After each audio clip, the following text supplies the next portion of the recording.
desde já lhe agradecer muitíssimo, né, por participar, por aceitar participar dessa live, aceitar falar um pouco, instruir um pouco o povo que vai estar aí assistindo, né? Sei que muitos compromissos, muito tempo corrido, mas desde já muitíssimo obrigado mesmo pela presteza em nos atender, né?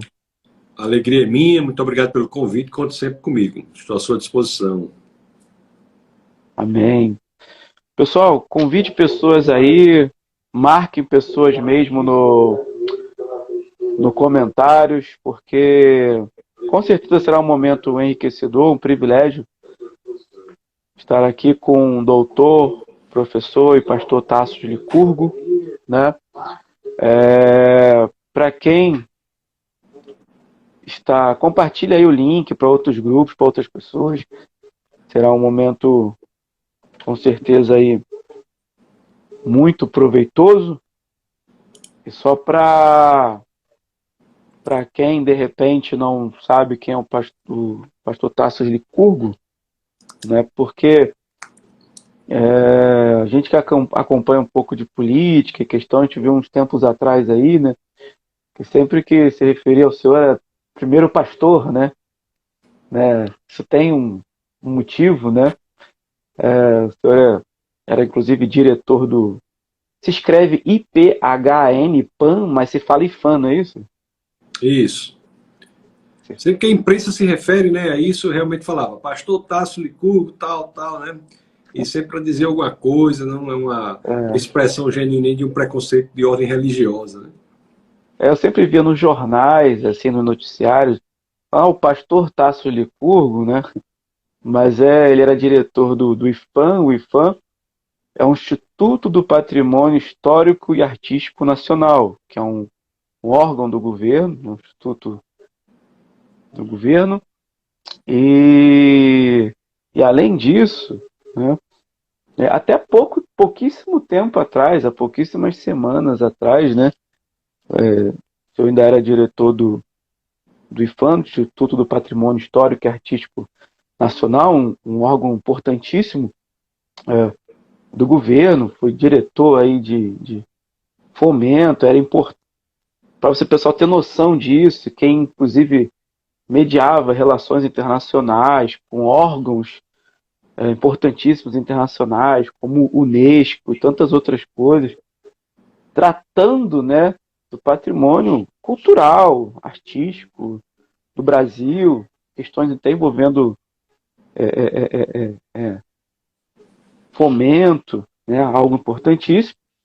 E, ah, além de ele ser diretor desse instituto, ele é inclusive professor de uma universidade pública, né, no norte do país, né, é professor titular na Universidade Federal do Rio Grande do Norte, tá? Então é professor de uma universidade pública, professor titular, e dentre tantas outras coisas, ele como pastor, nós já falamos, é diretor e fundador do Ministério da Defesa da Fé, que eu inclusive acompanho há muito tempo, o Ministério de Apologética, mas não só isso, né? Ele é, por exemplo, além das suas graduações em Direito, em Filosofia, tem graduação em Liderança na Tailândia, em Ministério Pastoral nos Estados Unidos, em Estudos Bíblicos, né? Teve estudos também na Noruega, tem mestrado em Artes na área de Filosofia Analítica, Universidade de Sussex, é isso?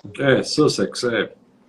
Sussex, na Inglaterra, tem doutorado em Educação, tem pós-doutorado na Oral Roberts, né, nos Estados Unidos, né? Escreveu diversos livros, lecionou, já deu aula em diversos países, como na própria Oral Roberts, né, Oral Roberts lá nos Estados Unidos, né? Então, além de ser pastor, além de ser o diretor do IFAM, é também um professor, um doutor, né? Alguém muito capacitado para ocupar o cargo que ocupava, né? E muito capacitado também para falar do assunto, a temática proposta, né? Por isso que, inclusive, né, é uma honra, mais uma vez, falando tê-lo aqui conosco, falando desse assunto tão precioso, ainda mais num momento como esse.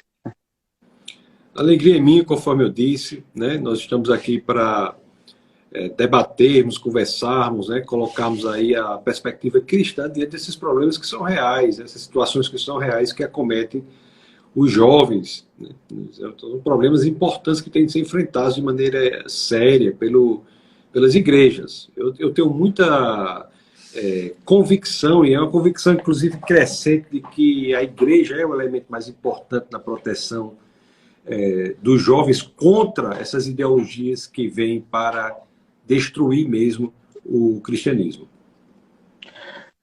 Beleza. Se tratando, por exemplo, já no tocante à igreja, né, que faz parte da sociedade, a igreja é composta de pessoas de várias.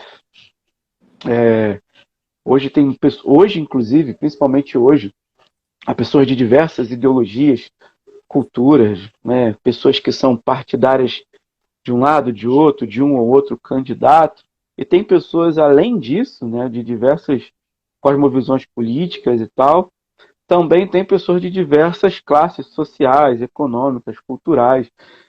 Para a pessoa que não tem, pro leigo, não tem nenhuma noção assim de política, né, o que é política? A pessoa fala, não quero saber de política. O que é política? Política é o posicionamento, né? É um meio de nos posicionarmos diante dos problemas que acontecem ao nosso redor. Uma maneira de nos colocarmos. Agora, do ponto de vista do cristianismo, nós temos que entender que as decisões políticas afetam, sim, gravemente os jovens, no sentido de que eles são, a depender da ideologia que os sequestra, esses jovens são afastados da igreja, são afastados do cristianismo. Então, assim, o envolvimento com a política não é unicamente um envolvimento no mundo natural, um envolvimento que influencia a vida do jovem em sua relação com o cristianismo. De cada 4 jovens, 3 abandonam o cristianismo no ensino médio ou mesmo na universidade, nos últimos anos do ensino médio e na universidade, porque não conseguem dar respostas articuladas e inteligentes aos desafios céticos que enfrentam. Então, existem ideologias que estão cooptando os jovens para o anticristianismo. Então, em última instância, o envolvimento do cristão na política é um exercício de sua teologia pública. É mais do que isso, é um exercício de apologética cultural. É de defender a fé no ambiente público para que os jovens não se percam. Então, existe esta dimensão. É interessante que as pessoas que são anticristãs, notadamente as pessoas que são comunistas, por exemplo, querem impor uma ideia de que o cristão não pode falar de política. Ora, por que não? Porque todas as outras visões de mundo podem falar de política e a cristã não. Quando o exercício político é extremamente importante em afastar o jovem do cristianismo. Então, nós temos que defender a fé cristã com respeito, moderação, equilíbrio, inteligência, fundamentado nas evidências, para que os jovens não se percam. Em especial os jovens. Todos correm esse risco, mas o ataque principal são os jovens e as crianças. Então, nós temos que nos posicionar por conta disso. Entendi, né? Eu perguntei, né, como eu disse, para o pessoal entender o que é fazer política, né, o que é, sabe, a relevância da política, como você falou no início, né, é importante para todo aspecto social, inclusive ideológico, né, e como se faz política, né, no sentido, por exemplo, sabemos que a política é o que rege a nossa sociedade, regulamenta, né, subsidia, mas como que, por exemplo, como que a gente elege, não só elege, né, como que a gente, eu queria dizer, cobra, como que a gente compactua, concorda ou não, né? Como que é esse fazer política? Como é que a política funciona, né? Ou como deveria funcionar? O exercício da política deve ser feito dentro dos ditames que são colocados pela lei e pela Constituição da República. O cristão é o primeiro defensor do Estado laico. O Estado laico é, inclusive, estabelecido por Jesus de Nazaré, naquela passagem em que se pergunta o que está se Jesus é perguntado a Jesus se ele deve pagar impostos, aí ele pergunta o que está aqui nesta moeda, qual é a esfinge que está nesta moeda, é César, dá a César o que é de César, dá a Deus o que é de Deus. Então, assim, as duas esferas são separadas. O próprio Lutero, ele tem cartas escritas à princesa da Saxônia, defendendo que as pessoas deveriam ser livres para ensinarem de acordo com qualquer livro, inclusive a Bíblia. Então, isso é o Estado laico. Agora, o Estado laico é um Estado anticristão que proíbe o exercício do cristão na política de acordo com as leis estatais.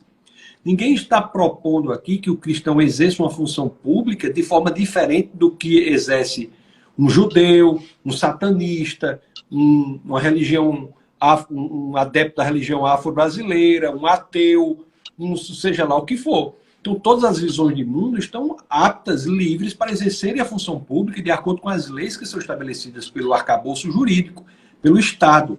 Então, o Estado laico é uma conquista do próprio cristianismo. Então, a política se exerce como? Nas regras que são estabelecidas, né, pela Constituição e pelas leis, em defesa das visões de mundo que as pessoas têm. Existem regras democráticas para estabelecerem quais as vontades que irão preponderar. Então, assim, o que ocorre é que há cosmovisões anticristãs, notadamente comunistas, que querem passar a ideia de que o cristão não pode exercer política. Então, o cristão exercer a política, se ele exerce dentro das regras estabelecidas pela Constituição e pelas leis, ele está exercendo em total respeito ao Estado laico. Ninguém está defendendo aqui que a pessoa, por ser cristã, que uma igreja tal e tal tenha, por exemplo, um assento cativo no Senado da República. De maneira nenhuma, quem está defendendo que a pessoa que for cristã é livre para se candidatar, se assim quiser, ou para ser nomeado de acordo com as leis, assim como uma pessoa de quaisquer visões de mundo. Então, a política se exerce assim, defendendo aquilo que se acredita, em que se acredita, dentro das regras estabelecidas no processo democrático, né? Com respeito irrestrito à Constituição da República. Muito bom. É muito bom essa abordagem, porque, por exemplo, você já falou aí, não pode o cristão, ou isso e aquilo, mas faz parte e, inclusive, representa uma gama significativa da sociedade, né? Então, a governar para todos, mas tem que ter alguém que representa, inclusive, né? Por exemplo, as leis não mudam a cultura, as leis surgem da cultura, da sociedade, para ali regulamentar a pessoa. Assim que funciona a questão de lei. Assim, política. É eleito lá, por exemplo, no regime democrático como o nosso, aquele que consideram que foi eleito, que representa a maior parte do pensamento da população. Ele vai governar para todos, mas ele está ali porque a maior parte, se entende assim, né?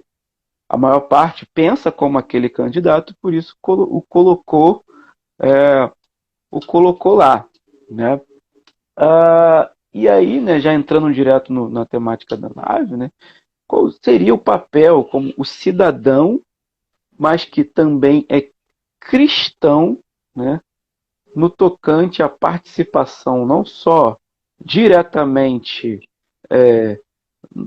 na política, nos órgãos, nos cargos públicos, mas também como pessoa que vota, como pessoa como um cidadão, né, que também elege pessoas.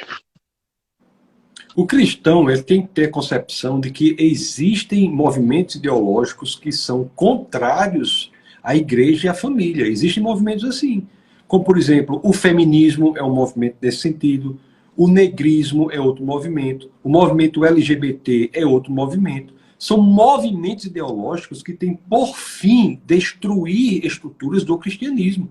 Eu não estou falando aqui da mulher. A mulher é vítima do feminismo. O homossexual é vítima do movimento LGBT. O negro é vítima do movimento do negrismo. Esses movimentos, eles tentam cooptar essas pessoas e controlar a forma como elas pensam.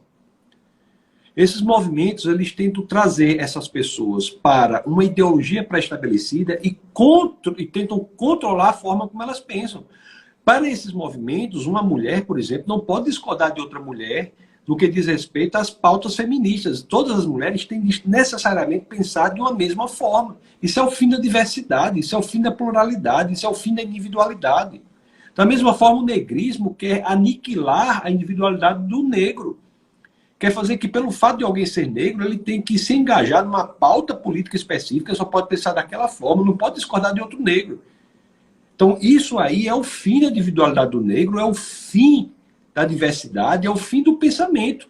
Ora, um negro pode discordar de outro negro, assim como ele discorda de um branco. A cor da pele é de só menos importância. Mas existe um movimento negrista que força com que a pessoa, por ser negra, tem que pensar daquela mesma forma. O indigenismo é a mesma coisa. Não é? Que por a pessoa ser o índio, ele tem que pensar daquela forma e defender aqueles ideais indigenistas. E isso está em todos os movimentos que se chamam coletivistas. O coletivismo é um movimento de índole comunista que tem por objetivo destruir o cristianismo. E por que destruir o cristianismo? É porque é na igreja que esses movimentos absolutamente são quebrados. Na sua igreja aí, eu tenho certeza que você não está nem interessado se a pessoa é negro, não é negro, é branco, é azul, é verde. Você não está interessado nisso. A igreja quebra o coletivismo. Então a igreja é uma... no meu ponto de vista, é a expressão mais poderosa contra a ação coletivista comunista. E é por isso que se ataca a igreja. E o outro elemento que é muito atacado é a família. Por que a família? Porque você veja bem, o movimento comunista quer dizer o seguinte: por você ser negro, você tem que pensar assim, a sua identidade é negro. Ele é um movimento identitarista. Quer criar uma identidade exterior para a pessoa. Então, se por você ser mulher, você tem que pensar assim, você é antes uma defensora do feminismo, qualquer outra coisa, fica criando identidades. Para o branco também. E ainda mais num país nosso como é mestiço, isso é um absurdo. Então, assim, a família é uma estrutura em que isso é quebrado, porque a família é naturalmente a instituição mais poderosa na criação de nossa identidade. Nós somos, antes de tudo, filho de fulano, neto de cicrano. Nós temos uma linha familiar. Isso é, por excelência, a nossa identidade. Isso é mais forte do que tudo. Então, os movimentos comunistas, para poderem gerar um crescimento identitarista, quebram, atacam a família. Por isso que você tem inúmeros ataques à família. O feminismo tem por intuito atacar a família. A sexualização de crianças tem por intuito atacar a família. A adultização das crianças tem por intuito atacar a família. O movimento LGBT tem por intuito atacar a família. Também. Então, são todos esses movimentos que têm por intuito atacar essas duas instituições, a igreja e a família, sequestrando, repito, não estou falando do homossexual, estou dizendo do movimento ideológico LGBT, não estou falando da mulher, do movimento ideológico feminismo, não estou falando do negro, do movimento ideológico negrismo. Esses movimentos ideológicos eles têm por intuito a cooptação daqueles grupos de pessoas para controlarem a forma como essas pessoas agem. E como é que controlam as formas como essas pessoas agem? Primeiro, pelo estabelecimento de uma linguagem específica que ele deve usar. Porque da forma que você fala, você pensa, e da forma que você pensa, você age. É por isso que nesses movimentos você tem palavras que podem ser utilizadas.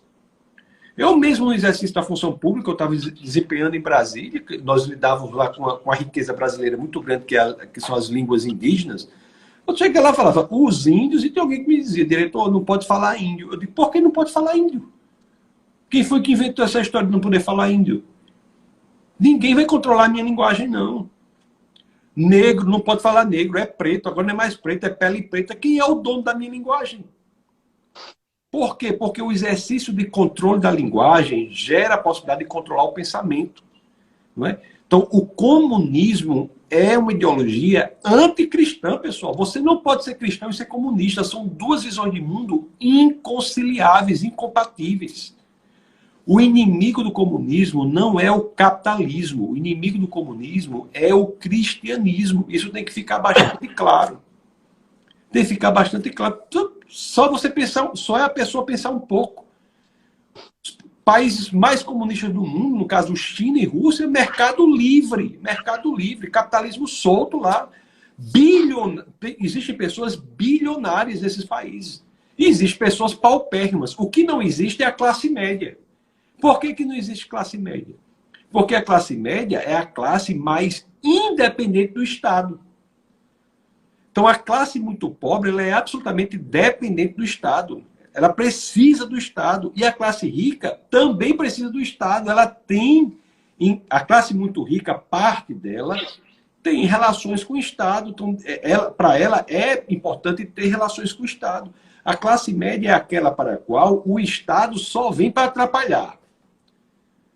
Para a classe média, o Estado vem para cobrar imposto, vem para pedir certidão, não sei de quê, pedir burocracia, não sei o quê. Ela detesta o Estado.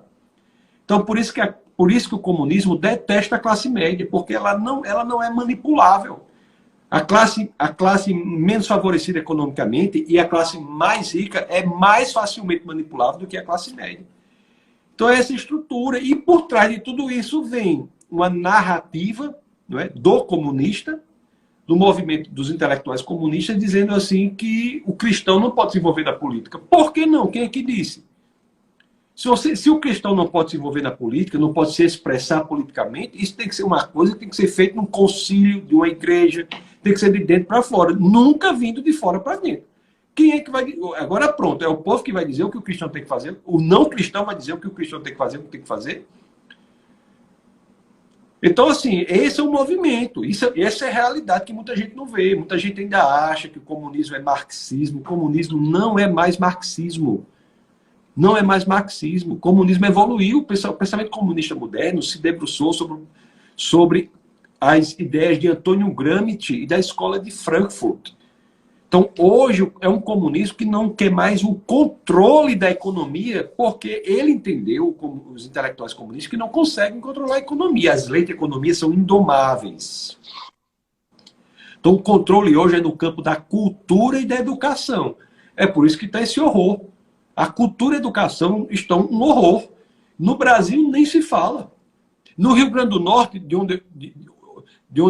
de cuja universidade, né, federal eu sou professor, é um terror. O estado do Rio Grande do Norte foi eleito agora das piores educações do Brasil. Das piores educações do Brasil. E o Brasil é uma coisa horrível. Eu peguei um levantamento da evolução do QI. Existe evolução do QI de 1930 até 2013, que houve um levantamento feito em países desenvolvidos, em desenvolvimento. Rapaz, é um negócio muito triste. Todos os países, eu não falo só dos desenvolvidos, não. Em desenvolvimento também, como África do Sul, você tem Turquia. Todos os países em desenvolvimento e desenvolvidos cresceram nesse período no nível de QI da população. O único em que houve decréscimo foi o Brasil. Por quê? Porque a educação brasileira é baseada em um método que não funciona e ninguém troca. Paulo Freire não funciona e ninguém troca.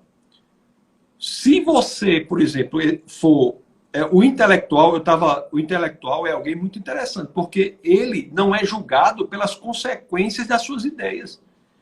Então, Paulo Freire, que era um intelectual, teve ideias cuja aplicação são desastrosas e ninguém julga o autor dessas ideias. Eu não tenho que julgar a pessoa em si, né? Mas julgar o conjunto de ideias dele e abandonar na aplicação da educação do Brasil.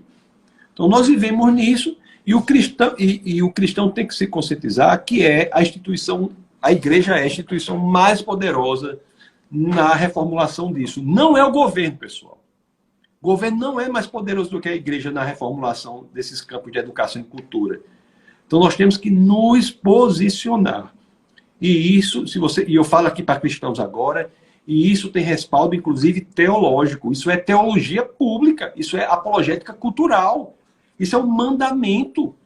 É um mandamento da primeira epístola de São Pedro, no capítulo 3, no verso 15, as escrituras diz: santificar o Senhor em seu coração, está sempre preparado para apresentar a razão da esperança que há em vós.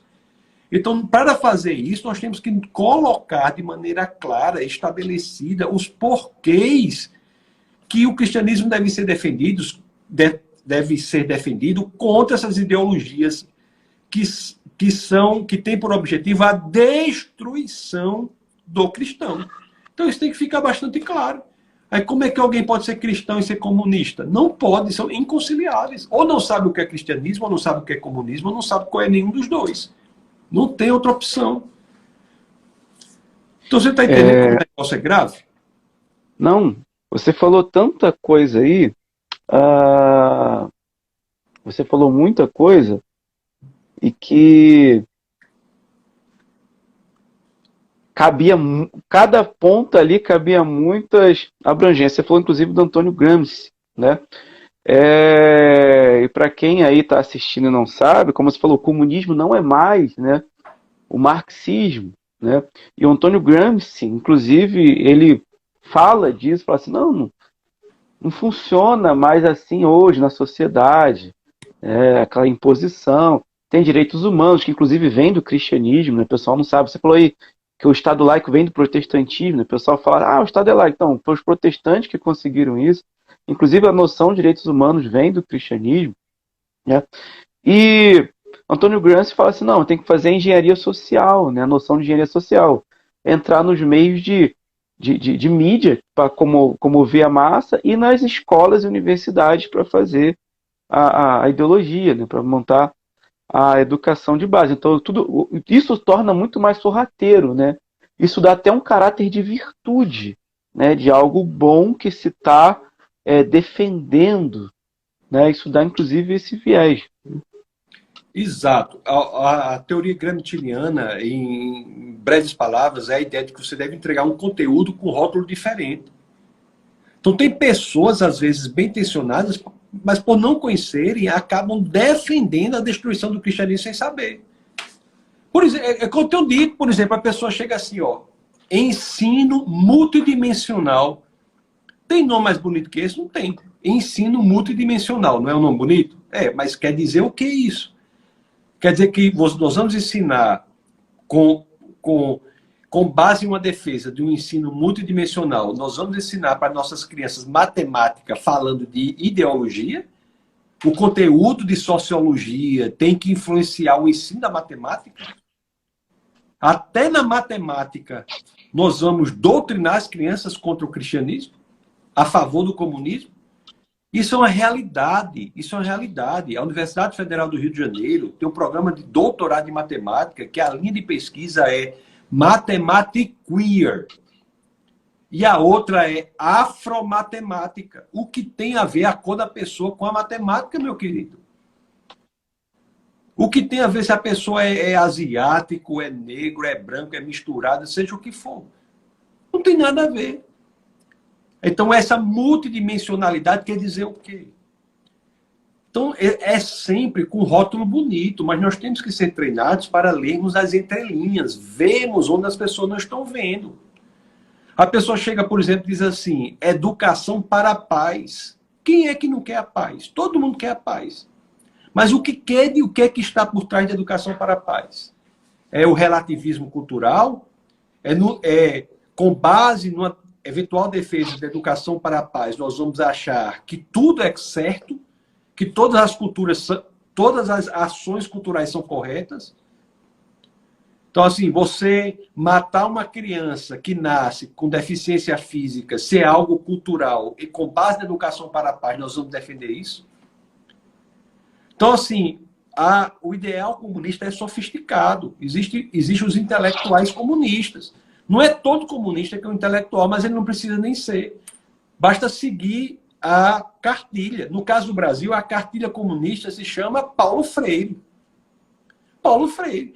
Tanto é assim que hoje em dia, eu converso com vários professores nas viagens que eu faço, e o professor diz assim, olhe, Tassos, eu tenho vergonha, eu fico vergonha assim, eu fico sem saber se eu posso corrigir um aluno quando ele erra o português, porque pelo freirismo você não pode.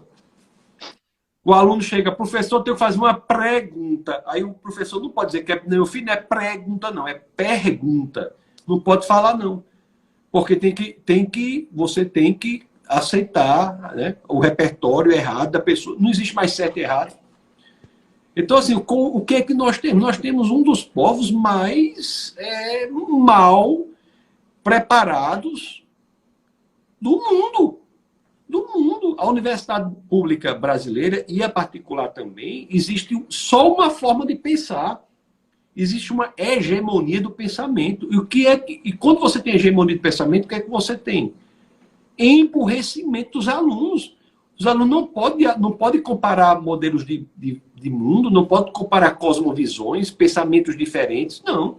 Eles são forçados a pensarem de uma só forma. Qualquer pessoa que pense diferente daquilo sofre sanções sociais dentro da universidade. Então, assim, é um problema muito grande. E nós, igreja, a igreja é o elemento mais poderoso de resistência contra a degradação do ser humano, a coisificação do ser humano, a resificação do ser humano. Se você quiser, res é coisa em latim, a coisificação do ser humano, transformar o homem em coisa, objeto de manobra, massa de manobra.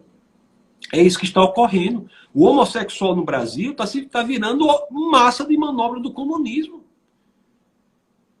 O homossexual no Brasil, se ele pensar diferente do que o movimento LGBT diz, ele sofre sanções sociais dentro do movimento LGBT.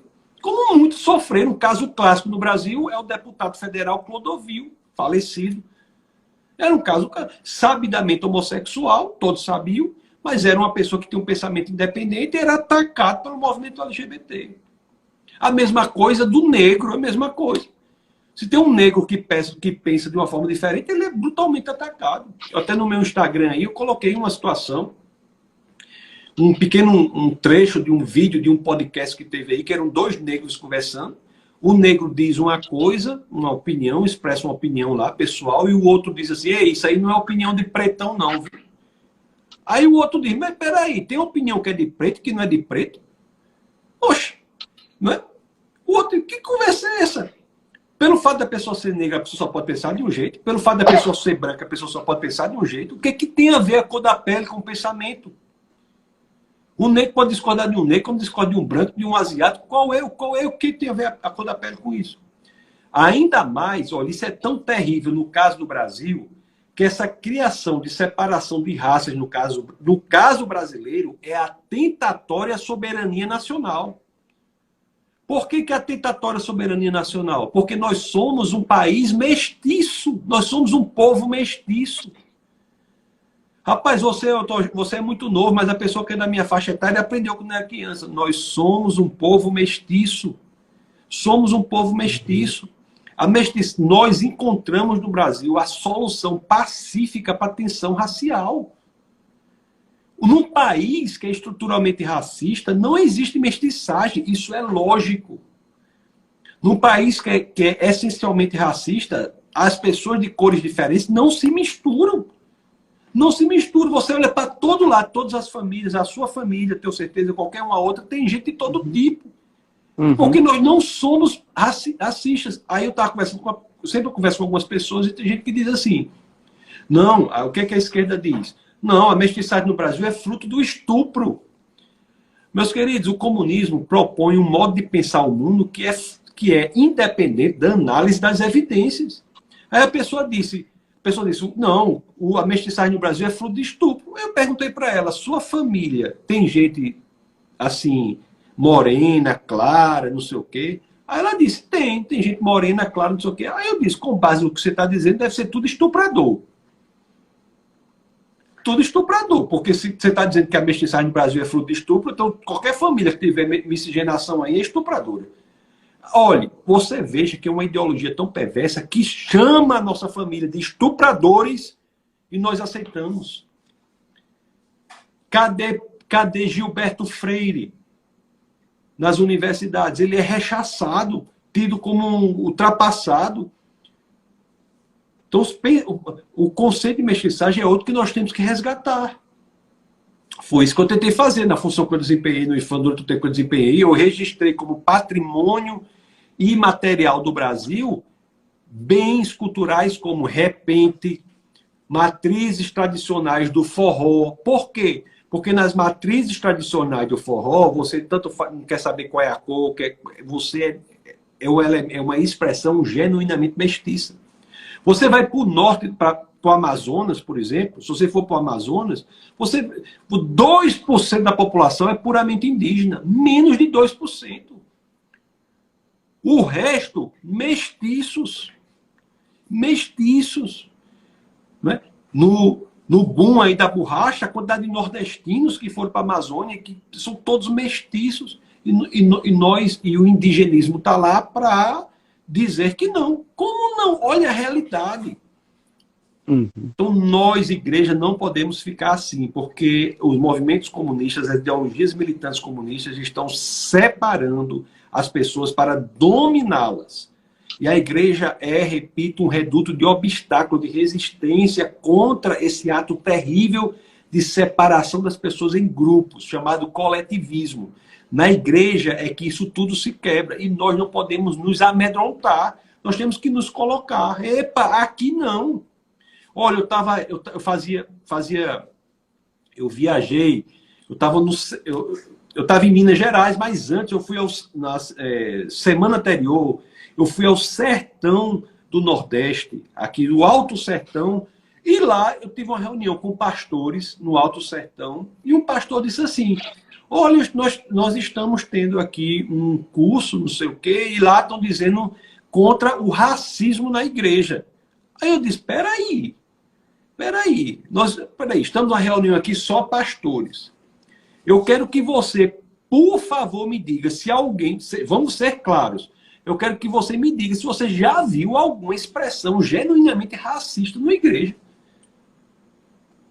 Eu nunca vi uma expressão de racismo na igreja, a pessoa cursa contra racismo na igreja. Que racismo é esse que tem na igreja, ainda mais no Nordeste?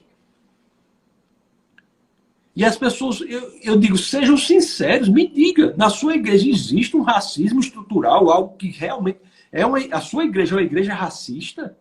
Me diga se é. As pessoas disseram, não é não sei o quê. Então por que a gente está dizendo que tem racismo na igreja? A gente perdeu o elemento lógico de analisarmos os fatos, as evidências, a realidade, para decidirmos o que é certo e o que é errado. Você veja o poder de cooptação desses movimentos. Estão cooptando, inclusive, estão ingressando, infiltrando na própria igreja. Existe igreja hoje que é comunista. Isso não é igreja, não. O povo tem que se converter. Não existe igreja comunista, não. Tem ordens de pastores em alguns lugares que estão promovendo cursos comunistas. Tudo, como você disse, tudo na perspectiva gramsciana, com um rótulo de algo que é bonito. Vamos, o cristão é comunista porque o comunismo defende a caridade. Que conversa que essa caridade do cristão não tem nada a ver com a caridade que erroneamente se chama no comunismo, não. Caridade, o elemento central, visceral, o epicentro da caridade do cristianismo é a voluntariedade. Você repartir aquilo que é seu, você reparte de própria vontade. O comunismo, a voluntariedade é substituída pelo oposto, a obrigatoriedade de você passar tudo seu para o Estado, e quer dizer que caridade no comunismo é caridade no cristianismo, como são dois institutos absolutamente opostos, diametricalmente opostos. Então, assim, dentro da igreja, a igreja tem que ter muito cuidado, porque a igreja é um elemento de resistência, e o comunismo não vai medir esforços para se infiltrar na igreja e destruir esses elementos, essa instituição de resistência, essa instituição de defesa da individualidade, essa instituição de defesa da diversidade. Você veja como é interessante. A igreja é quem defende a diversidade, não é o comunismo, não. O comunismo quer tratar as pessoas como uma comunidade de insetos. Conforme eu disse para você, o homossexual, na ideologia comunista, só tem que pensar de uma determinada forma. Pensar de uma determinada forma. A mulher só pode pensar de uma determinada forma. O cristianismo, dentro do próprio cristianismo, cada um pensa de um jeito, até demais, até assim, entre aspas, porque você já viu na internet, você já viu um rabino chegar assim e dizer, rapaz, eu vou falar aqui daquele outro rabino? Nunca tu vê um rabino falando mal de outro rabino. Já viu um pai de santo falando mal de outro pai de santo? Rapaz, aquele cabali, aquele pai de santo. Nunca vi, né? Tu vê, ninguém fala, só vê cristão falando mal do cristão. Por quê? Porque nós somos a visão de mundo propriamente ou essencialmente, visceralmente, defensora da diversidade. Nós acreditamos na mudança que é de dentro para fora. Nós não acreditamos na mudança de fora para dentro. É a mudança que é de dentro para fora, que é a mudança que funciona, está na Bíblia. Eu até falei, eu acho que foi ontem que eu fiz uma... Falei, o rei Josias, por exemplo, que se converte assim à palavra de Deus, verdadeiramente, ele se expõe às Escrituras. Quando ele é exposto às Escrituras, ele rasga as próprias roupas diante das Escrituras. Aí ele tenta implementar uma espécie de lei civil religiosa no povo. E não funciona, a mudança não é de fora para dentro. Tanto não funciona que o filho do rei Josias, em vez de rasgar as próprias roupas, rasga a própria Escritura. Então, assim, no cristianismo é a mudança de dentro para fora. Você é voluntariedade. Eu estava lá, uma vez chegou uma confusão lá, por exemplo, é tanto assim que você vê, né? Existem, as pessoas são livres no cristianismo, livres, ninguém força ninguém a nada. Então nós somos os defensores da liberdade, os defensores da diversidade. Né? E nós somos a resistência contra esses vieses ideológicos militantes que querem tratar as pessoas como comunidade de insetos, querem acabar com a individualidade do ser humano. Se não forem às igrejas, as pessoas serão aniquiladas em suas individualidades, serão tratadas como insetos propriamente, massas de manobra. O negro não vai se sentir mais livre para pensar como um ser humano, não. Ele tem que pensar como um negro, segundo o negrismo. Uma mulher não é livre para pensar como um ser humano, não, para fazer as concatenações de suas ideias de acordo com o que pensa, acha, não. A mulher, para o feminismo, tem que pensar daquela maneira, naquela agenda específica que o feminismo propõe. Até o surdo, meu querido, no Brasil, o que é o surdo? O surdo é alguém que não ouve, nós temos que atuar para resolver esse problema. Mas hoje em dia o que se propõe é o quê? Uma comunidade de surdos, uma cultura do surdo. Que cultura de surdo? O surdo é um ser humano como outro qualquer. Ele precisa ouvir, ele precisa se comunicar. Se não for ouvir, se comunicar. Mas não, hoje em dia você tem uma forma específica. Os surdos são levados a pensar de uma determinada maneira. Tudo ações coletivistas do Estado. Coletivistas do comunismo. Para dominar e controlar as pessoas para fins eleitorais, para outros fins, para fins da destruição da individualidade. Então, assim, o que acontece é isso, né? Se você acha que comunismo está preocupado com capitalismo, não. Olha, comunismo, capitalismo e Islã, falando assim de uma maneira mais resumida, são três visões de mundo globalistas, querem conquistar o mundo. E o comunismo e o capitalismo estão unidos nessa tarefa. Então não pense que o comunismo é contrário ao capitalismo, não. George Soros, Bill Gates são comunistas multibilionários. Né? China, Rússia, conforme eu disse, mercado livre. Comunismo ataca no viés da cultura e da educação. Então, neles que nós temos que nos preparar. Como você... de novo, muita coisa aí que dava para dar muita abrangência, mas como você falou aqui, muito interessante você pegar essa perspectiva de que o inimigo, assim, o alvo em potencial seria a igreja, né? Eu lembrei até do Karl Marx, das bases do marxismo, né? Tem esse nome por causa de Karl Marx. A célebre frase dele, né, que a religião é o ópio do povo, né? O ópio é uma droga que se utilizava na época dele, né? E essa religião que ele fala que é o ópio do povo, que ele queria uma revolta, mas que ele não conseguia... Era o cristianismo, o alvo era o cristianismo, né, na época dele. Né, que eles queriam que o grupo que ele não conseguiu tanto, né, ele tratar como massa de manobra, e disse que a religião, no caso o cristianismo, que fazia com que eles ficavam inertes, ficavam ali adormecidos e não se revoltassem e agissem conforme ele queria. E é muito interessante, você falou até alguns dados interessantes, de repente alguém não pegou, por exemplo, você foi diretor do IPHAN, Instituto do Patrimônio Histórico e Artístico Nacional, e você falou aí algumas coisas, principalmente o repente, que ainda não era um bem cultural e material do Brasil. Precisou você passar por lá para fazer isso. E assim, a galera que fala muito de cultura, valorização da cultura brasileira, cultura popular, isso tudo. E você vai percebendo que parece que a preocupação não é essa, né? Parece que são coisas para a galera comprar, vender, parecer que estão realmente fazendo um trabalho se preocupando com isso, mas não tá, os fins são outros. Eu peguei uma frase que o Matheus falou ali, né, o Matheus treinador, que disse que, conforme você ia falando questão do comunismo, ele falou ali, automação da obediência, automatização da obediência. Não é exatamente isso, você automaticamente você é obrigado a cumprir aquela agenda, aquela regra, senão, se só o fato de você não pensar igual, você é um desobediente e você é merecedor de todo tipo de coisa ruim ou adjetivação ruim ou de coisa ruim que possa te classificar ou que possa acontecer contigo.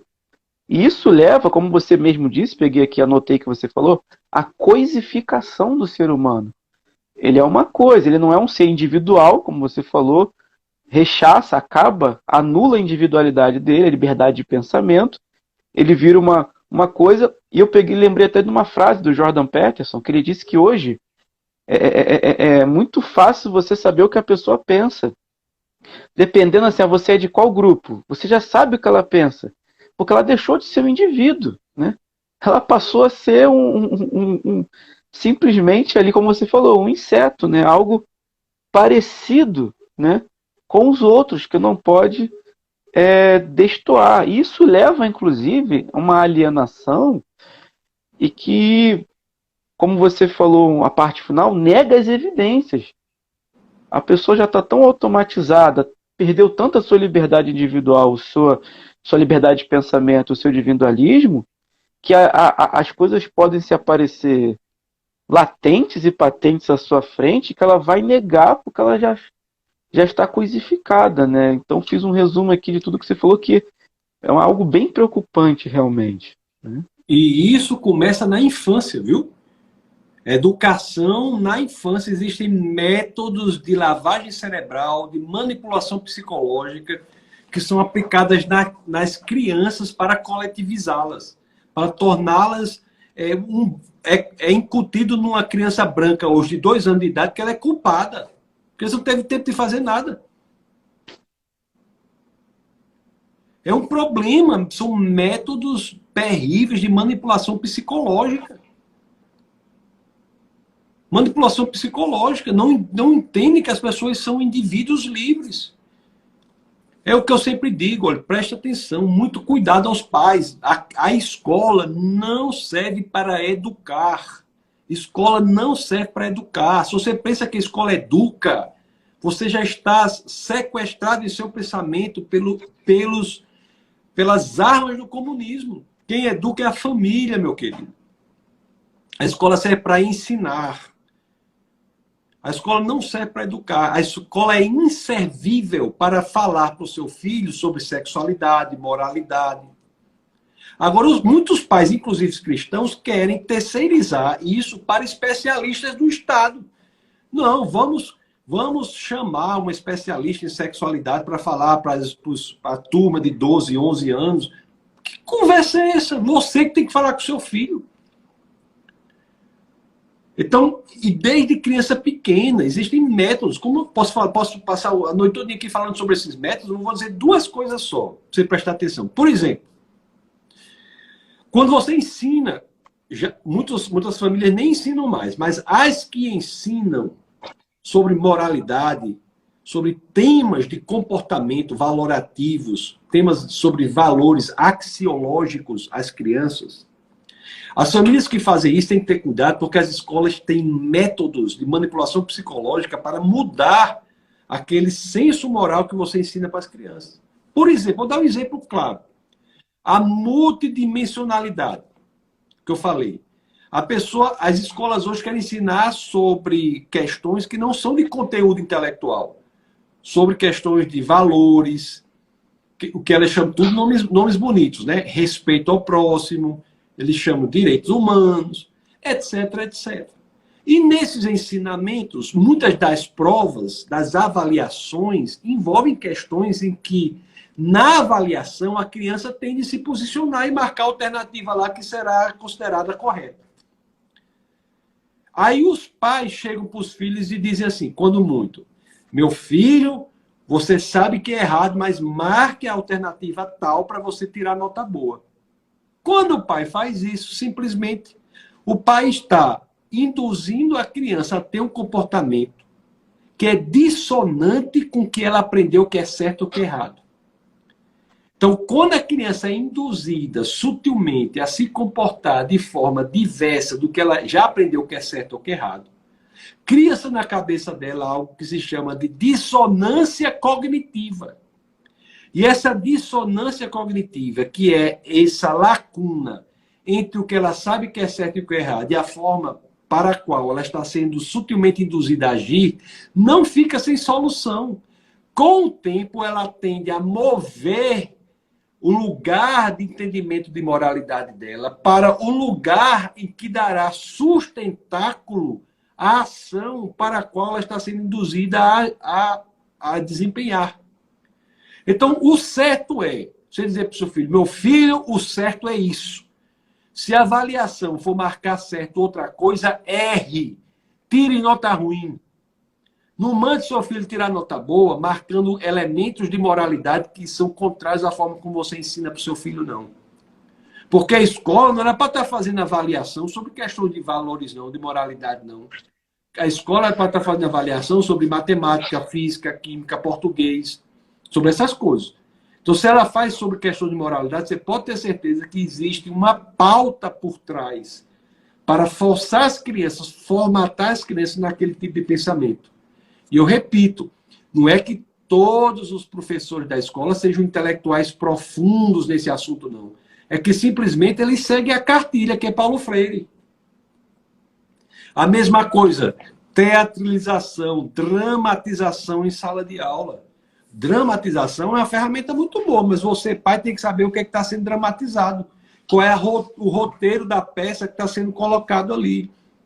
Se a criança está participando de uma peça cujas ações são diferentes do que ela aprende que é certo ou que é errado, cria-se dissonância cognitiva e ela gradativamente vai mover o padrão de moralidade dela para dar sustentáculo à forma como ela está sendo sutilmente levada a agir no teatrinho.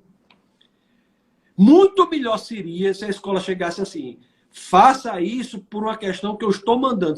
Não seria bom, mas seria melhor. Porque pelo menos a criança faria diferente do que ela sabe que é certo, mas saberia que estava fazendo porque estava sendo forçada a tal. Quando a criança faz sutilmente, ela não entende que ela está sendo manipulada, ela não entende que ela está sendo induzida, ela não entende que existe toda uma articulação intelectual por trás, e ela passa a agir de forma diferente e gradativamente passa a pensar de acordo com a forma como ela está agindo. Então, não só a forma que falamos influencia a forma que pensamos, influencia a forma que agimos, mas o caminho inverso também é verdadeiro. No exercício da dramatização em sala de aula, a forma que a criança é induzida a agir influencia a forma como ela pensa, influencia a forma como ela fala. Então, meus queridos, nós não podemos ser inocentes quanto a isso. Não podemos estar calados, né? A igreja tem um papel a desempenhar e não pode ficar da forma que está. Não pode ficar da forma que está.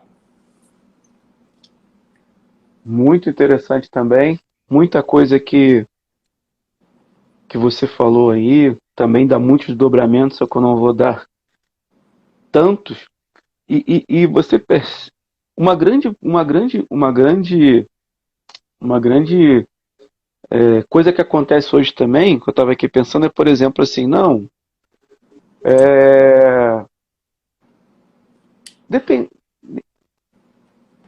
determinado partido ou político, seja em qual instância for, em qual cargo for, diz que, sei lá, defende os valores cristãos, só que aquele outro partido, naquele determinado cargo, ou aquele outro candidato, tem uma pauta que eu me identifico mais e que eu não enxergo nesse, apesar de falar que defende os valores cristãos. É por isso que isso está até atrelado também ao que eu falei lá no começo, como é que se faz política, como que a gente deve se comportar até como cidadão, porque isso é uma questão, às vezes, que as pessoas têm muita dúvida. Porque às vezes a pessoa pode se apegar em um determinado ponto, sei lá, por exemplo, educação, vamos lá, sei lá, a desigualdade social, coisas desse tipo, e aí falar assim, não, eu vou determinado partido, determinado candidato, tal, por conta disso, porque as pautas deles são mais, e o outro, não, tem antivalores cristãos, mas é só isso. Eu queria perguntar para ti, né, por exemplo, se a pessoa, de repente, eu tenho amigos, né, como dou aula e tal, teologia, por aí, tem professores de tudo quanto é pensamento, e muitos falam isso, tem essa dúvida realmente sincera, compartilham comigo. Mas eu queria perguntar para você se de repente a pessoa pode ter um sentimento assim, beleza, mas será que um único ponto é plausível para te ignorar todos os outros pontos que vem carregar, todas as outras pautas de ideologia, que você sendo cristão, né, é contrário, você sendo cristão não compactua? Será que é plausível ou não? Qual o caminho a seguir? O que você tem a falar disso? Rapaz, eu acho a coisa mais fácil do povo, acho difícil, eu acho a coisa mais fácil do mundo saber qual é o partido bom e qual é o partido ruim. Os partidos que defendem o coletivismo, partido que defende esses movimentos destrutivos da humanidade, como feminismo, negrismo, movimento LGBT, todos esses coletivismos, esses partidos são anticristãos. Isso é o fato, essa é a arma, uma das principais armas de destruição da humanidade é o coletivismo. Essa é uma das principais armas. Então, o partido que defende isso é um partido que é contrário aos valores cristãos. Por quê? Porque o cristão defende o quê? A liberdade, a individualidade. A redenção no cristianismo não é coletiva, é individual. Não existe nenhum aí neto de Deus. Eu sou neto de Deus. Não existe. Todo mundo tem que se fazer filho de Deus individualmente. Qual é a cortina de fumaça que os partidos comunistas fazem? Dizer que a discussão é econômica, quando não é econômica. É interessante que o comunismo diz assim, as pessoas querem trazer questões como aborto para esconder o importante que é a economia. É exatamente o contrário. O comunismo quer trazer questões como economia para esconder o que realmente é importante, que é o aborto. Porque quanto à economia, não há grandes diferenças, meu querido. Não é grande diferença. O que foi que mudou no Brasil? Câmbio flutuante, responsabilidade fiscal. Esses programas sociais mudaram no Brasil? Não. O governo atual, que não é um governo de esquerda, manteve os mesmos programas. Até os ampliou, inclusive. Então, a questão essencial, visceral, não é econômica, é a questão cultural e de valores, questão que tem a ver com a cultura e com a educação. Aí, por exemplo, o que é que nós erramos? Nós erramos na igreja em não valorizarmos o plano cultural. Onde é que está a produção cultural? A produção cultural cristã não é só produção sacra, não. Mas é uma produção de cultura que seja boa, bela e verdadeira. Como era a expressão artística do modelo de Deus. Bom, belo e verdadeiro. Né? Deus, quando cria o mar, ele olha para o mar e não diz, isso é belo. Não, ele diz, isso é bom. Porque o que é belo, bom e verdadeiro são indissociáveis da ótica de Deus. O elemento belo, do belo, que é o elemento estético, o elemento do bom, que é o elemento da moralidade, o elemento verdadeiro, que é o elemento ontológico, da ontologia, da metafísica, são indissociáveis na lógica de Deus. Então, assim, é muito fácil, eu acho muito fácil saber qual é o candidato que é a favor da liberdade, qual é o partido que é a favor da liberdade. Nós não queremos imposição, não. Nós não queremos impor nada a ninguém, não. Isso juridicamente, escrituralmente e juridicamente também, isso está errado.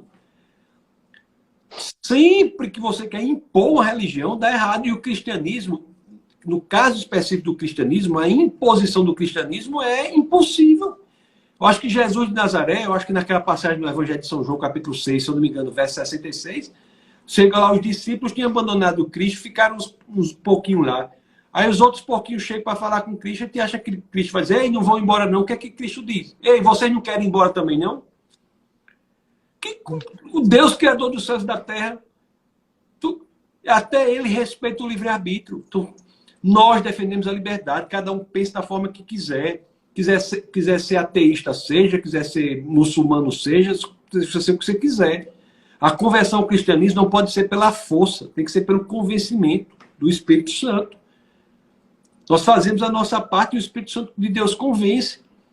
Nós não queremos, o que nós queremos é liberdade. Liberdade. E a religião em que se defende liberdade, isso aí é um fato histórico. Se você quer trazer esse dado histórico, é o cristianismo. Não é para a gente ser... Assim, não é que eu quero um Estado cristão, mas eu tenho que dizer que o cristianismo aceita o Estado laico. As outras nem tanto. Nem tanta liberdade. Me diga uma coisa. Quais são os países no mundo que a gente pode fazer aquela passeata LGBT, passeata gay que chama, tem um nomezinho que chama. Quais passeata... É a parada. Parada LGBT. Parada gay. Quais são os países no mundo em que se pode fazer parada gay? Somente os países de matriz cristã. Só os países de matriz cristã. País de matriz muçulmana, não precisa nem dizer. País de matriz ateísta, pode? O ateu pode fazer? Vá fazer isso. Vá fazer isso na China. Vá fazer isso na Rússia. Vá fazer isso na Coreia do Norte. Para ver o que acontece com você. Então, o que nós defendemos é isso. O que nós defendemos é a diversidade, é a liberdade, é a possibilidade da pessoa ser quem de fato ela é. Nós defendemos a expressão do direito à vida como, de fato, um direito da pessoa levar a sua própria vida da forma que ela bem entender. Até Deus respeita o livre-arbítrio. Se um cristão não for respeitar o livre-arbítrio, ele está se colocando em um patamar acima de Deus. Se até Deus respeita o livre-arbítrio, se a pessoa não respeita o livre-arbítrio, está se colocando como um juiz acima de Deus. Então isso só se tem verdadeiramente no cristianismo. Só se tem verdadeiramente no cristianismo. Então é por isso que é muito fácil você saber qual é o partido que defende a liberdade. Qual é o partido que é contrário ao movimento LGBT, contrário ao negrismo, contrário ao feminismo? Quem é que é contrário a isso? Qual é o movimento que é isso? Não tem. Nós temos que ir por essas pessoas. O aborto. Como é que o cristão pode ser a favor do aborto? E você tocou nesse ponto, e até um ponto que eu ia linkar agora para partir para a parte final, para não tomar muito o seu tempo. A gente está falando aqui de identidade e valores cristãos, mas hoje, como você falou, às vezes, de repente, pela falta até mesmo de um programa cultural, de um programa de teologia pública, e às vezes até mesmo falta de conhecimento das próprias escrituras, e, enfim, de tantos problemas que às vezes alguns lugares podem ter, em alguns âmbitos, né, até mesmo algumas denominações, hoje se fica difícil até saber para algumas pessoas o que é identidade cristã e o que são os valores cristãos. E como você, por exemplo, tocou em um agora, né? O aborto, né? Por exemplo, a legalização das drogas,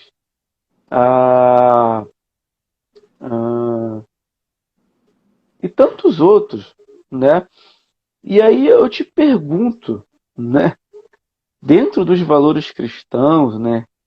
cabe, por exemplo, né, a cristão, mas não, eu sou a favor do aborto, sou a favor da legalização das drogas, né, e tantas outras coisas que vêm alinhadas geralmente nesse esse coletivismo, né, essas pautas ideológicas todas estão atreladas. Você, quando uma coisa que a pessoa não percebe, quando você abraça isso, você abraça esse pacote todo que vem junto, que já é bem definido, já é bem reforçado.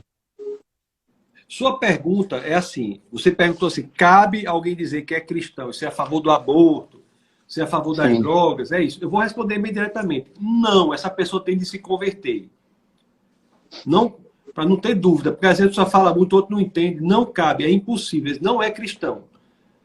Você não pode ser cristão e ser a favor do assassinato de bebês intrauterinos indefesos. Não pode. Isso é contrário. Agora, veja bem, o conservadorismo, eu só quero falar um pouco mais sobre para você entender o que é conservadorismo. O conservadorismo é uma metodologia, não é uma ideologia. O que eu defendo é que as pessoas sejam livres para agirem da forma que entenderem verdadeira, que elas não sofram uma imposição de um grupo controlado pelos intelectuais do comunismo para que ajam de uma forma que não é aquela que normalmente ela agiria. Então, o conservadorismo diz o seguinte, que você deve levar em consideração a forma ou a maneira como seu pai pensava, como seu avô pensava, o seu bisavô pensava. O conservadorismo diz assim, para você mudar algo, pondere. Não é que não pode mudar, mas você tem de ponderar. Você tem que aplicar a mudança à virtude concreta da prudência. Então, o conservadorismo não tem ideologia, é uma metodologia. Chesterton, que é um pensador católico muito relevante, ele dizia assim, antes de você mudar uma cerca de lugar, pergunte antes por que a cerca está ali. É isso que tem que fazer. Então, assim, mesmo na defesa desses valores conservadores, você não precisa nem dizer que você está defendendo o cristianismo. Você está defendendo a ideia de que as pessoas não devem ser manipuladas, coletivizadas e destruídas em suas individualidades para servir de massa de manobra. Que a pessoa seja livre para ser uma construção da sua própria história, não dos movimentos externos que forçam a identidade externa, artificial, àquela pessoa. É isso que nós defendemos. Então, porque hoje diga. Tem uma palavra que é usada como antagonismo ao conservadorismo, por exemplo, progressismo, né? E aí dá uma ideia de preocupação com uma melhora, né? Que o conservadorismo dá uma ideia de você conservar o que deu certo. O progressismo, esse termo, dá uma ideia de evolução, de você evoluir para algo melhorar. Só que, por exemplo, você vê na Suécia e alguns outros países progressistas que está voltando para um retrocesso à bestialidade. O pessoal lutando para legalizar bestialidade. O que é isso? Sexo com animais, casamento entre irmãos e esse tipo de coisa. Para você ver que esse progresso, na verdade, é um retrocesso à barbárie por vezes, né? E a galera não percebe essas coisas. E a escolha dos títulos, dos nomes, dos rótulos, sofre influência de um pensamento que se consolida com Gramsci. De fato, a direita é um agrupamento de analfabetos comparado com a esquerda. Sim, isso aí é verdade. Você não tem nem dúvida disso. É lógico, o nome progressismo é muito melhor do que conservadorismo. O nome é muito melhor. Isso faz parte isso já é um nome que é produto do modo de pensar gramsciano da esquerda, de apresentar um rótulo palatável, atrativo, sedutor. E o pior, que o conservadorismo, além de ter um nome ruim, está sendo sequestrado, muitas vezes, por grupos ideológicos que não trazem o conceito intelectual de conservadorismo. Conservadorismo é sem ideologia, não tem ideologia. Agora, é claro, se você quiser aprofundar mesmo a discussão do ponto de vista intelectual, é claro, aqueles valores que o conservadorismo defende são aqueles que se perpetuam no tempo, que passam pelo teste do tempo, nas gerações. Então, não é que eles não possam ser mudados, mas que, repito, para mudá-los você tem que aplicar a virtude concreta da prudência. Mas os valores que tendem a se perpetuar são normalmente valores que tendem a ser provenientes da fonte perpétua, eterna, que é Deus.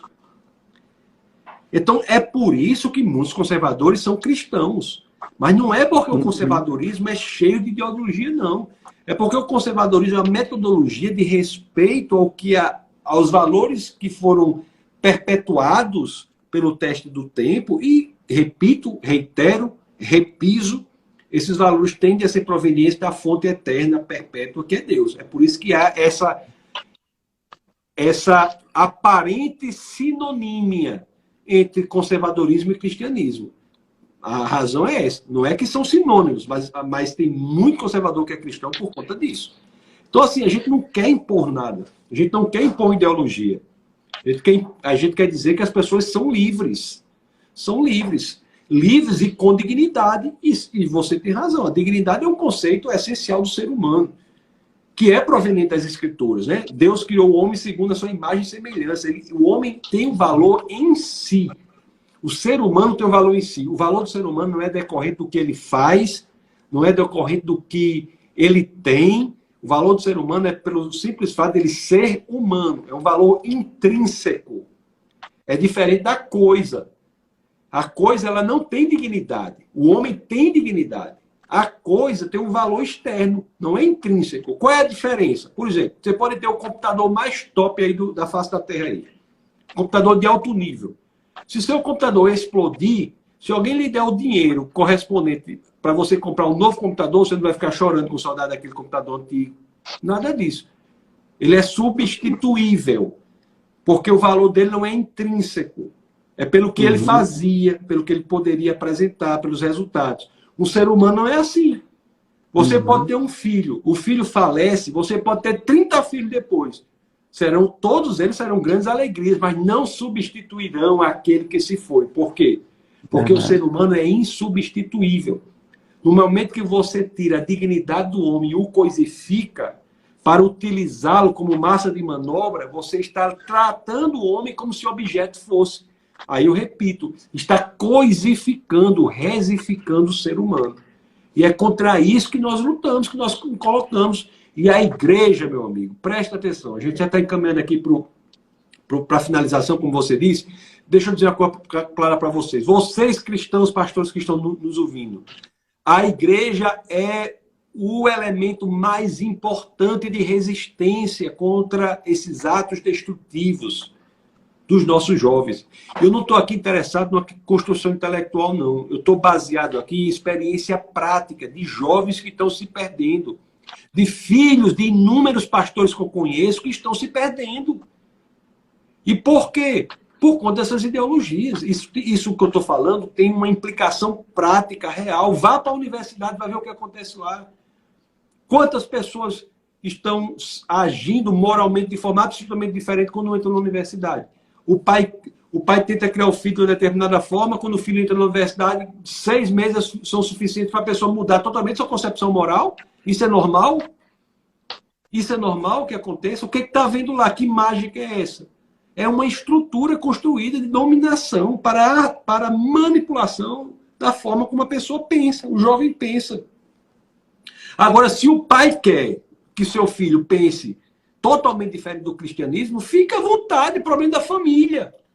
O problema é quando você tem uma família cristã, que tem um filho que ensina os valores cristãos, o filho vai para uma máquina estruturada por intelectuais comunistas no campo da educação e da cultura, e essa máquina efetivamente transforma o pensamento da pessoa, da criança até o jovem, e os pais não estão sabendo por quê. Tem que ser como Daniel. Daniel foi colocado em uma cultura estranha, não só estranha, como anti, entre aspas, cristã, que não era cristã, claro, mas anti que ele ensinou, que ele aprendeu com o povo de Deus, Daniel e seus 3 amigos. Então, assim, nós temos que criar jovens como Daniel e seus 3 amigos, que foram capazes de resistir às ações mais perversas da cultura anticristã, que não são as de perseguição, são as de sedução.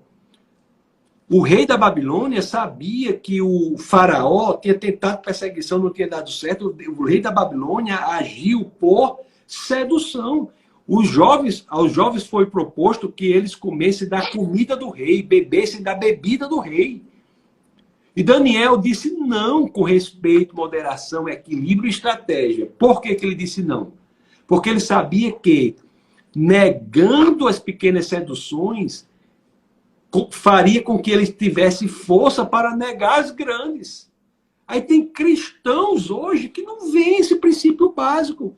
Acha que são capazes de resistir às grandes tentações quando não resistem nem às pequenas. Não usa a metodologia de Daniel. Então, assim, nós temos que nos posicionar, nós temos que nos colocar. Né? É um absurdo. A igreja tem que ser blindada contra as forças comunistas. Quando o comunismo entra na igreja, o comunismo está destruindo o maior elemento de resistência contra a destruição dos jovens. Nós não podemos aceitar isso. E todavia com discursos são gramscianos, discursos bonitos.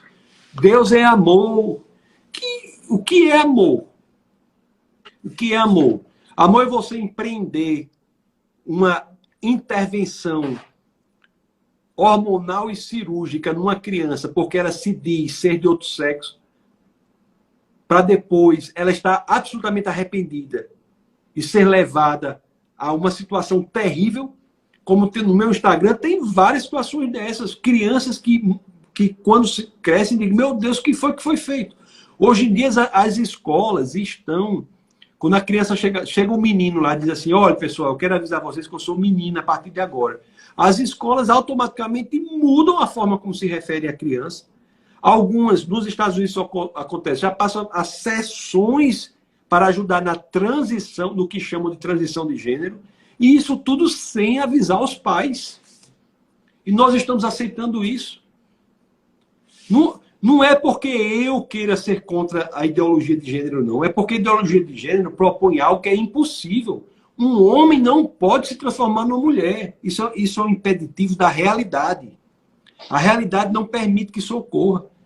E a gente, por uma construção intelectual da linguagem, passa uma impressão para uma criança que isso pode ocorrer. Ela ingressa por um caminho sem saber que não chegará a lugar nenhum e depois vai arcar com as consequências psicológicas de ter feito tudo o que fez e nós não fazemos nada, achamos isso tudo ok. E tem igreja que, por amor, vamos respeitar. E o por amor, você tem que dizer à criança que ela não pode ser um homem, não pode ser uma mulher não pode ser um homem não pode ser um gato, não pode ser um cachorro, porque hoje em dia não é só transgênero, não, tem a transespécie. É o que diz assim, eu sou um gato que nasci no corpo de um homem, eu sou um avestruz que nasci no corpo de uma mulher. Tem gente que, você pode pesquisar que tem gente que já ingressou para essa transespécie. É uma espécie que nasceu no corpo de outra espécie.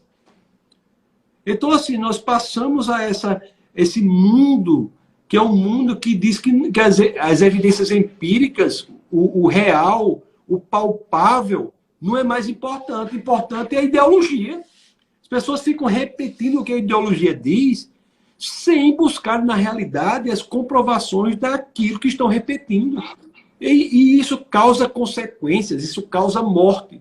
Mas, olha, mais de 50% das pessoas que se envolvem em questões que operações, intervenções cirúrgicas, que são chamadas de ressignificação sexual, que na realidade não é, mas chamam assim, cometem suicídio. Isso é gravíssimo. Essas pessoas têm que ser amadas, têm que ser cuidadas. Isso é que é o verdadeiro amor, não dá uma falsa expectativa de algo que ela quer que não se realizará. Uma pessoa com anorexia, a pessoa que chega lá, que é magérrima, mas se olha no espelho e se vê gorda, se vê com obesidade mórbida. Qual é o tratamento para essa pessoa? É fazer lipoaspiração? Você vai fazer lipoaspiração na pessoa com anorexia? Se você fizer lipoaspiração na pessoa com anorexia, você vai fazer uma perversidade com ela. É a mesma coisa. E a gente não pensa, a sociedade está de um jeito que acha que a ideologia substituiu a realidade. E as consequências vão ser... A conta chega, já está chegando. a conta já está chegando. E nós, como igreja, temos que nos posicionar. Porque, ó, só para encerrar mesmo, vou dizer um negócio para você. Eu vivo dizendo isso todo canto que eu vou, estou dizendo isso agora. Depois que a pessoa se converte, era para ser imediatamente arrebatada para o céu, né? Pela lógica. Mas eu me converti, entreguei minha vida ao Senhor. O que eu vou continuar fazendo aqui? Era para ir para o céu. Mas não vai. Por quê? Porque Deus tem algo para nós fazermos. Deus conta conosco, enquanto igreja, para que reflitamos a luz de Cristo para o mundo perdido. Para que reflitamos a luz para o mundo em trevas. Para que tragamos esperança para o mundo desesperado. Nós temos algo a fazer, nós estamos aqui de passeio. Igreja não é um clube social, não, meus queridos. Toda igreja é missionária. Já dizia Spurgeon, ou você é um missionário ou você é um impostor. Ou é um missionário ou um impostor. Nós temos algo a fazer aqui e temos que ter coragem. Agora precisa de coragem. Um bocado de crente frouxo, cambaleante sobre suas próprias pernas, crentes acovardados, baseados no conforto. Uma vez a pessoa na universidade chegou assim, não, a pessoa disse assim para mim, um aluno, disse assim, eu sou da religião, aí diz uma religião afro dessa aí, afro-brasileira, porque lá eu me sinto muito confortável. Aí eu disse, amigo, muito obrigado por sua sinceridade em dizer isso. E, de fato, você pode ter até razão. Agora, no caso do cristianismo, o critério para a escolha do cristianismo nem de perto é o conforto. Tem gente que usa o critério errado para escolher a religião cristã. O critério para o cristianismo é a verdade. Jesus de Nazaré, no Evangelho de São João, no capítulo 14, verso 6, ele diz, eu sou o caminho, a verdade e a vida. Né? Eu sou o caminho, Rhodes, verdade, aletheia, vida, zoe. Ninguém vê ao Pai senão por mim. Ele não diz, eu sou o caminho, o conforto e a vida. Diz, não. Eu sou o caminho, a verdade e a vida. E a verdade nos impõe, nos propõe que saiamos da zona de conforto, que tenhamos coragem, porque a única esperança de muita gente está na igreja do Senhor. Você pode ter certeza. E assim, todas as igrejas são de Cristo. Agora, nós temos que ter cuidado também para não ficar atacando igreja cristã, atacando igreja cristã. Você chega, vai nas periferias, você pode ir nas periferias aí, modo do mundo que tem aí, no periferia que você for, no Brasil todo, você vai num lugar lá que você não conhece ninguém, não vê ninguém, como eu vou. Quando você chega lá, está lá, Assembleia de Deus. A Assembleia de Deus, as igrejas pentecostais no Brasil são as maiores responsáveis nesse país pelo refreamento ainda do comunismo, e digo mais, viu? Refreamento do Islã. Eu já tive aqui debates públicos com o presidente de associações islâmicas nos vários estados.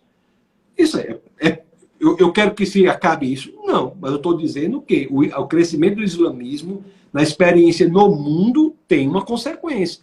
No Brasil, esse crescimento não houve graças às igrejas pentecostais, em especial nas periferias. Então, as igrejas cristãs são essenciais, não pode se acovardar, tem de se colocar, tem que saber o seu papel, tem que se colocar publicamente. Existe uma teologia pública e existe uma defesa que tem que ser feita, que é uma defesa da cosmovisão cristã, uma defesa chamada de apologética cultural. Apologética cultural, a apologética, que é a defesa da fé cristã, é um mandamento para todo cristão. Está lá, na 1 de Pedro 3,15. Né? Santificar o seu coração e estejais sempre preparados para responder a todos aqueles que vos pedir a razão da esperança que há em vós.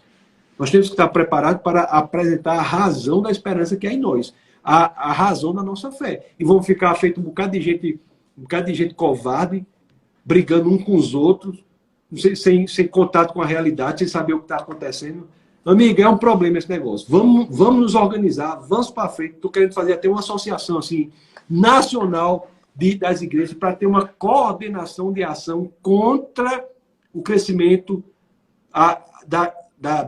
da necessidade, a favor do nosso posicionamento na guerra cultural, contra o crescimento dos inimigos do cristianismo, não é? Para que nós possamos nos posicionar de forma inteligente e articulada para a defesa, principalmente dos nossos jovens.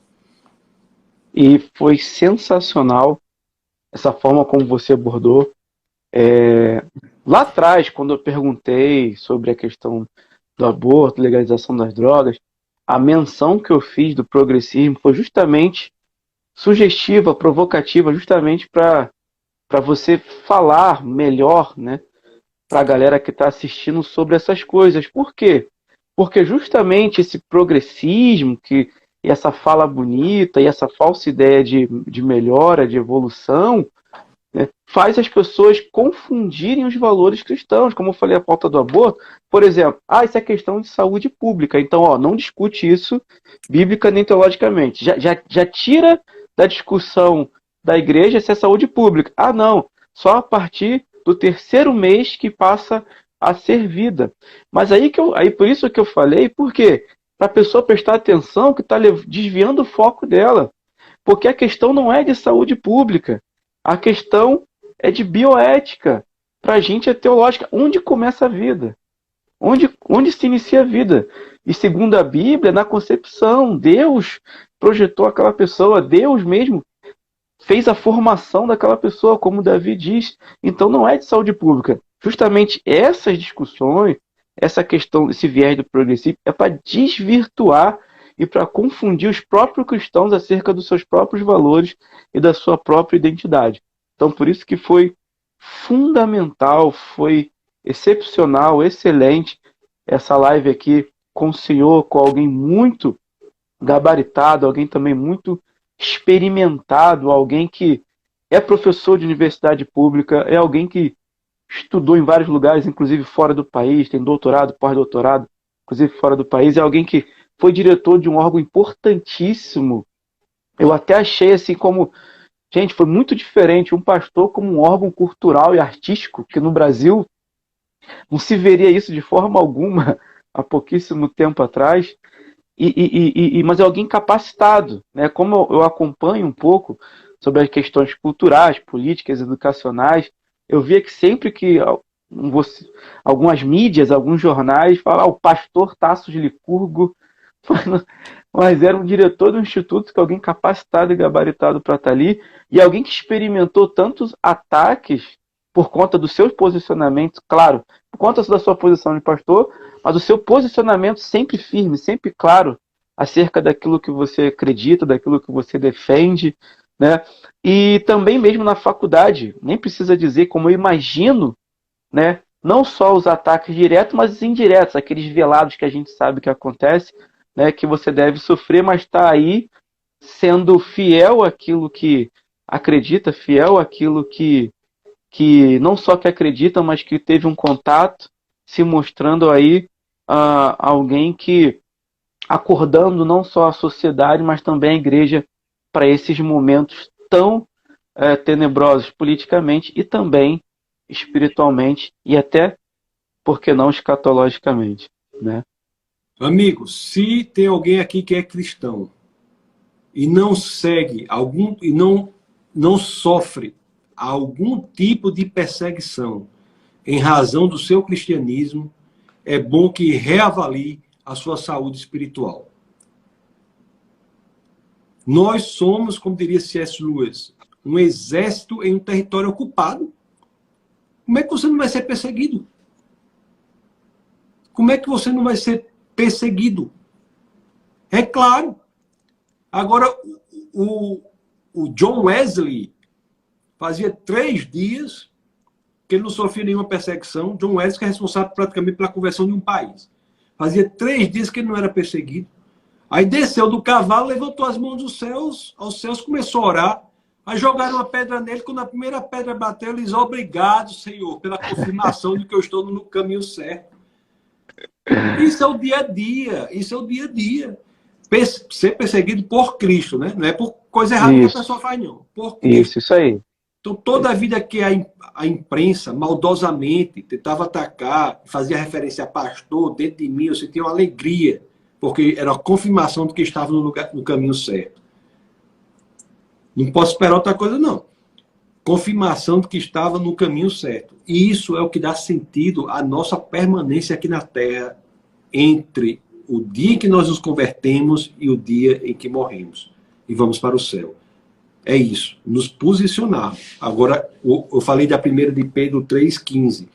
A 1 de Pedro 3,16 Fala da metodologia, não é de qualquer forma, é com respeito, moderação, equilíbrio, sabendo que você não quer essencialmente ganhar o argumento, quer ganhar as pessoas. Você tem que combater ideias, não pessoas. Porque pode pessoa que fez. Tem gente que fez coisas horríveis, assim, politicamente, contra mim. Eu tenho o menor problema com essas pessoas. Nós não podemos atacar pessoas, nós temos que atacar ideias. Nós somos ensinados em relação a isso. Agora, não podemos flertar, enquanto cristãos, com o comunismo. Se está fazendo isso aí, não é cristão, não. Não pode, não. Beleza, Irmão, meu amigo? muitíssimo Então, obrigado a todos que participaram. Eu vi aí alguns irmãos aqui, vários, né? Não vou citar nome, eu vi que a Nayara participou muito aí, colocou versículos bíblicos, provérbios aí, coisas muito importantes aí no decorrer da live. Eu vi ela colocando, vi a Thaís Teixeira, que está lá em Belém do Pará, acompanhando a gente, muita gente aí acompanhando. Que Deus vos abençoe e que isso fique no coração de você. Pastor Tarso Litugos, pastor, professor e doutor, uma honra ter o Senhor aqui nessa live. Muitíssimo muitíssimo obrigado mesmo por esse momento, pela disponibilidade de nos atender, sempre à disposição aí do reino. Quer dizer alguma coisa, colocar alguma coisa? eu só tenho a agradecer pelo convite, dizer a vocês que quiserem, eu uso o meu Instagram como um mini blog, tem muita coisa lá sobre esses assuntos. Quem quiser seguir Tasso Licurgo, está em cima. Lá no link da bio do Instagram tem o link para o YouTube também, que tem muita coisa de conteúdo apologético, conteúdo de apologética científica, Big Bang, teoria da evolução, confiabilidade das escrituras, a pessoa de Jesus Cristo.